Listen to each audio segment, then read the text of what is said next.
सुधीर कई सालों बाद अपने गांव आता है। सुधीर बस से उतरकर गांव की चौपाल पर पहुंच जाता है। वहां पर कुछ लोग बैठकर बातें कर रहे थे। अरे राम राम काका, कैसे हो? अरे भाई मैं तो बढ़िया हूँ, पर मैंने तुम्हें जो है पहचाना नहीं। अरे काका, मैं राम नारायण जी का पोता सुधीर। अरे अच्छा, वो कितना बड़ा हो गया है? पहचान में ही नहीं आ रहा है भैया। और फिर वहां से निकल जाता है। गांव के आदमी बातें कर रहे थे। अरे हाँ भैया, मैंने भी उस रहस्यमय ऑटो रिक्शा के बारे में सुना है। क्या सच में वहाँ वो ऑटो रिक्शा आता है? सुधीर अपने बीमार दादा के पास पहुंचता है, जो कि एक घाट पर लेटे हुए थे। दादाजी। अरे बेटा, तू आ गया। मुझे माफ कर दीजिए दादाजी, मुझे आने में बहुत देर हो गई। अब जल्दी से आप ठीक हो जाइए। मैंने जैसे ही खबर सुनी कि आप बीमार हैं, मैं पहली गाड़ी लेकर ही यहाँ आ गया। अरे कोई बात नहीं बेटा, अब तू आ गया है ना, तो मैं बहुत जल्दी ठीक हो जाऊंगा। तू बहुत थक गया होगा, जाकर हाथ मुंह धो ले बेटा और खाना खा ले।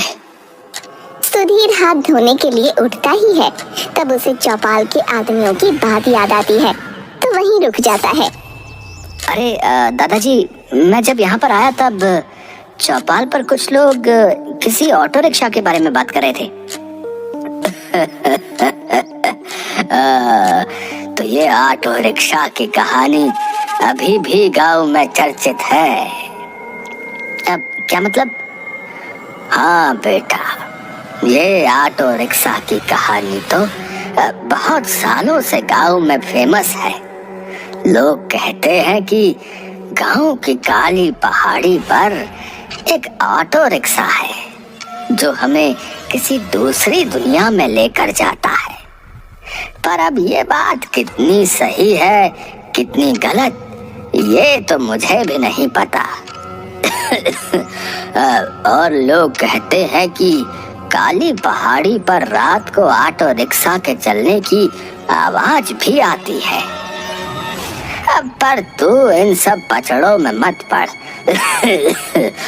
जा और हाथ मुंह धोकर खाना खा ले, जा। फिर सुधीर वहां से चला जाता है और रात को सोते वक्त उसे नींद नहीं आती और वो ऑटो रिक्शा के बारे में सोचता है। अब क्या सच में कोई ऑटो रिक्शा है जो दूसरी दुनिया में लेकर जाता है? अगर ऐसा हुआ तो ये तो मेरी न्यूज़ एजेंसी के लिए बहुत बड़ी खबर बन सकती है। मुझे पता लगाना ही पड़ेगा। फिर सुधीर उठकर काली पहाड़ी की तरफ बढ़ जाता है।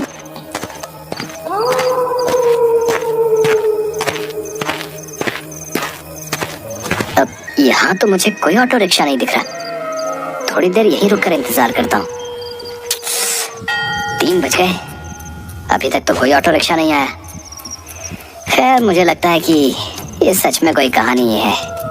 सुधीर घर के लिए आगे बढ़ता है, तभी उसे रिक्शा चलने की आवाज आती है। वो वहीं रुक जाता है।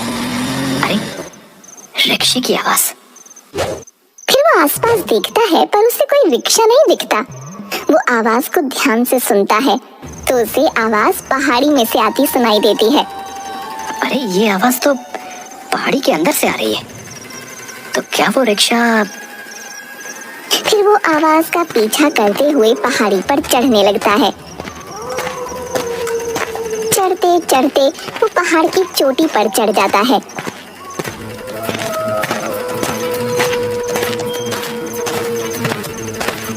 पहाड़ी पर चढ़कर उसे एक बड़ा सा पत्थर दिखता है। अरे ये आवाज तो इस बड़े से पत्थर के पीछे से आ रही है। फिर सुधीर उस बड़े से पत्थर को हटाने की कोशिश करता है। बहुत कोशिश के बाद वो पत्थर हटा देता है। उसे वहाँ एक रास्ता दिखाई देता है जो कि नीचे की तरफ जाता है। बड़ा अजीब सा है, पहाड़ी की चोटी पर रास्ता। खैर जो भी है, अगर रिक्शा के बारे में पता लगाना है तो नीचे तो जाना ही पड़ेगा। सुधीर उस आवाज का पीछा करते हुए नीचे पहुंचता है। तब उसे कुछ दूर पर एक ऑटो रिक्शा दिखाई देता है। अरे शायद यही वो रहस्यमयी ऑटो रिक्शा है। पर अजीब है, इस पहाड़ी की चोटी पर ये रिक्शा क्या कर रहा है? चलो कोई बात नहीं, कोई तो आगे दिखेगा ही, और जो भी इस रिक्शा को चलाता होगा मैं उसी से कुछ बातचीत करके पता लगाने की कोशिश करूंगा। ऐसा कहकर सुधीर ऑटो रिक्शा के पास जाता है। अरे यहाँ तो कोई भी नहीं है। ओ भैया, कोई है? कोई है भैया? हेलो? तभी ऑटो रिक्शा अपने आप चालू हो जाता है। सुधीर बहुत डर जाता है। अरे ये क्या हुआ? ये रिक्शा अपने आप कैसे चालू हो गया? कोई है? कोई है? और अपने आप चलने लगता है।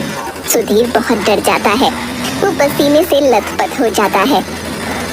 ओ भाई साहब, आप जो भी हो इस रिक्शा को रोक दीजिए और मुझे यहीं पर उतार दीजिए। मैं कभी भी यहाँ पर नहीं आऊंगा, सच में।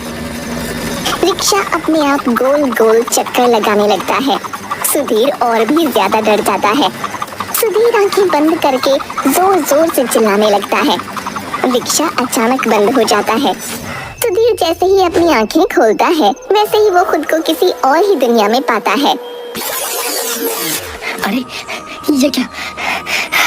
मैं तो अभी उस गुफा में था, मैं यहाँ कैसे पहुंच गया? और ये कौन सी जगह है? इसका मतलब है कि गांव वाले सच कहते थे। वो कुछ दूरी पर चलता है तो उसे एक पेड़ दिखता है जो पूरा सूखा हुआ होता है। अरे ये क्या? इस पूरी जगह पर हरियाली, पर बीचों बीच ये पेड़ इतना सूखा और इसके आसपास भी सूखा। वो उस पेड़ के पास पहुंच जाता है। तभी अचानक बारिश होने लगती है। अरे इस पूरी जगह पर बारिश हो रही है, पर इस पेड़ के पास नहीं। पर यहाँ नहीं, ये कैसे हो सकता है? क्योंकि यहाँ पर मैं हूँ। अरे आवाज तो यहीं से आ रही है, पर यहाँ तो मुझे कोई नहीं दिखाई दे रहा। अरे तुम्हारे पीछे देखो, मैं यहीं तो खड़ा हूँ। सुधीर पीछे पलटकर देखता है तो उसे कोई नहीं दिखता। कहीं कोई भूत तो नहीं? अरे भूत भाई साहब, मैं जाने अनजाने में यहाँ पर आ गया हूँ, मुझे माफ कर दो। मैं यहाँ से चला जाऊंगा, पर मुझे यहाँ से निकलने का रास्ता बता दो। अरे मंद बुद्धि, मैं कोई तेरी अम्मा हूँ जो डर लगने पर मुझसे लिपट गया। अच्छा, तो तुम थे, पर तुम कैसे? मेरा मतलब है कि तुम कैसे बोल सकते हो? तुम तो एक पेड़ हो। अरे भाई, मैं कोई पेड़ नहीं हूँ, मैं एक देवदूत हूँ। पर तुम पेड़ कैसे बने? मैं एक देवदूत हूँ और मेरे पास एक मणि थी, और उस मणि को एक राक्षस ने चुरा लिया। इस वजह से मेरी ये हालत हो गई है। अगर तुम उस मणि को लाने में मेरी मदद कर दोगे तो मैं तुम्हारी एक इच्छा पूरी कर सकता हूँ। क्या तुम सच में मेरी एक इच्छा पूरी कर सकते हो? तो क्या तुम मेरे दादाजी की तबीयत ठीक कर सकते हो? हाँ बिल्कुल, पर तुम्हें उसके लिए मेरी मणि उस राक्षस से लेकर आनी होगी।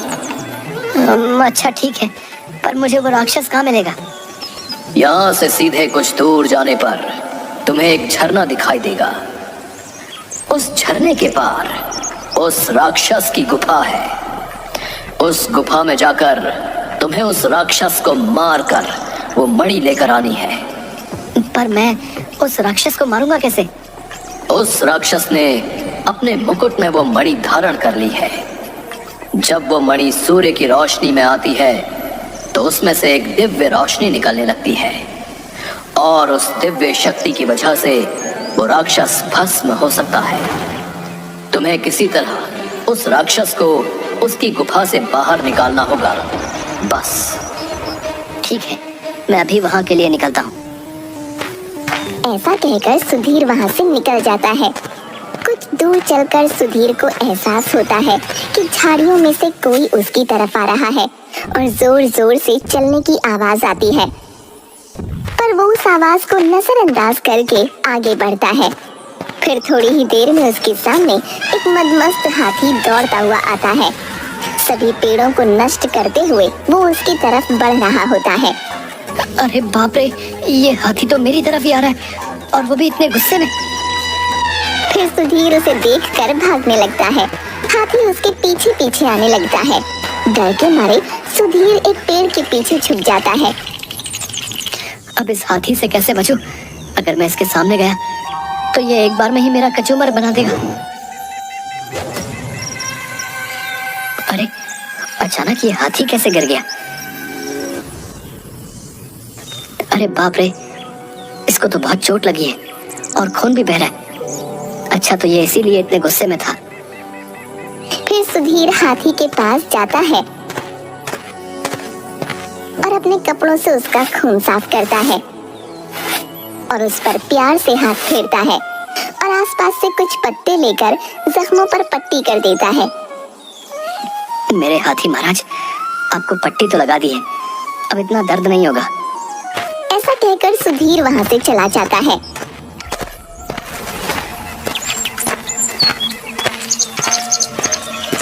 इतनी देर हो गई पर अभी तक कोई भी झरना नहीं मिला। वो थोड़ी और दूर तक चलता है। कुछ दूर चलने के बाद उसे एक पहाड़ दिखता है।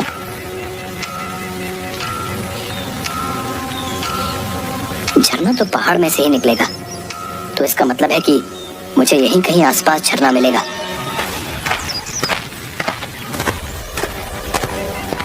अरे यहाँ पानी तो नहीं है, पर मेरे पैर कैसे गीले हो रहे हैं? फिर वो जमीन को छूकर देखता है तो उसे पानी का सा एहसास होता है।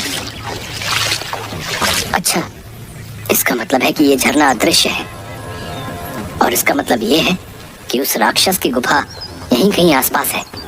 अब मुझे वो गुफा ढूंढनी होगी। वो गुफा को ढूंढने के लिए सभी तरफ देखता है पर उसे गुफा नजर नहीं आती। वो ये सब सोच ही रहा था कि उसके कपड़ों में जो हाथी का खून लगा था वहाँ उसकी एक बूंद गिर जाती है। तभी अचानक झरना और पानी दिखाई देने लगते हैं। अरे ये क्या? अभी तो यहाँ कुछ भी दिखाई नहीं दे रहा था और अब अचानक। तभी सुधीर देखता है कि झरने के अंदर से एक लंबी सी जबान बाहर निकलकर एक पक्षी को निगलकर झरने में वापस चली जाती है। इसका मतलब है कि झरने के अंदर गुफा है। फिर सुधीर झरने की तरफ बढ़ता है और झरना पार करके उस गुफा में चला जाता है। गुफा में जाकर सुधीर चुपके से उस राक्षस को देखता है।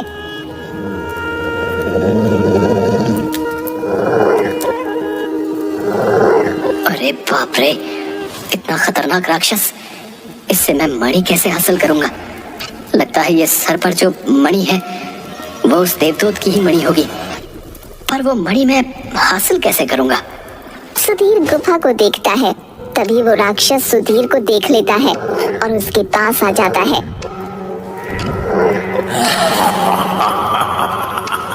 तुझे क्या लगा कि तू मेरे इलाके में छुप जाएगा तो मुझे पता नहीं चलेगा? आज तो मैं बड़े दिनों बाद इंसान का खून पीऊंगा। और उसे जमीन पर पटक देता है। ए राक्षस, मुझे ये मणि दे दे। ये मणि तेरी मौसी ने दी थी क्या, जो तू वापस लेने आया है? तो क्या तेरी मौसी ने तुझे जन्मदिन पर दी थी? मुझे सब पता है। तूने ये मणि उस देवदूत से चुरा ली थी। अच्छा, तो उस देवदूत ने तुझे उसकी सिफारिश लेकर मेरे पास भेजा है। पर तू ये नहीं जानता कि तू यहाँ से जिंदा नहीं बच पाएगा। ये तेरी गलतफहमी है राक्षस। ये मणि तो मैं तुझसे लेकर ही रहूंगा। राक्षस सुधीर को खाने के लिए आगे बढ़ता है पर सुधीर उससे बचने के लिए इधर उधर भागने लगता है। तभी राक्षस सुधीर को पकड़ लेता है और दोनों हाथों से उसे ऊपर उठाकर जमीन पर गिरा देता है और उस उसे खाने के लिए आगे बढ़ता है। सुधीर जैसे तैसे खड़े होकर फिर से भागने लगता है। इस राक्षस को मैं इस गुफा से बाहर कैसे निकालूं? हाँ, अगर मैं गुफा से बाहर निकलूंगा तो ये राक्षस भी मेरे पीछे गुफा से बाहर निकलेगा।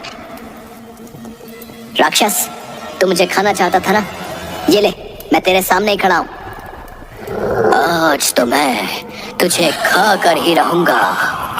सुधीर भागते भागते उस गुफा के पार हो जाता है और राक्षस भी सुधीर के पीछे उसे खाने के लिए गुफा से बाहर निकल जाता है।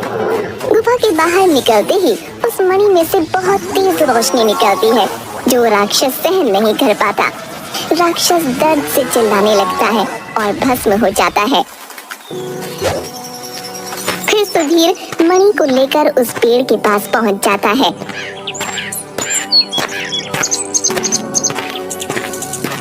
अरे, तुम मणि ले आए, अब इसे मेरे बीचों बीच लगा दो।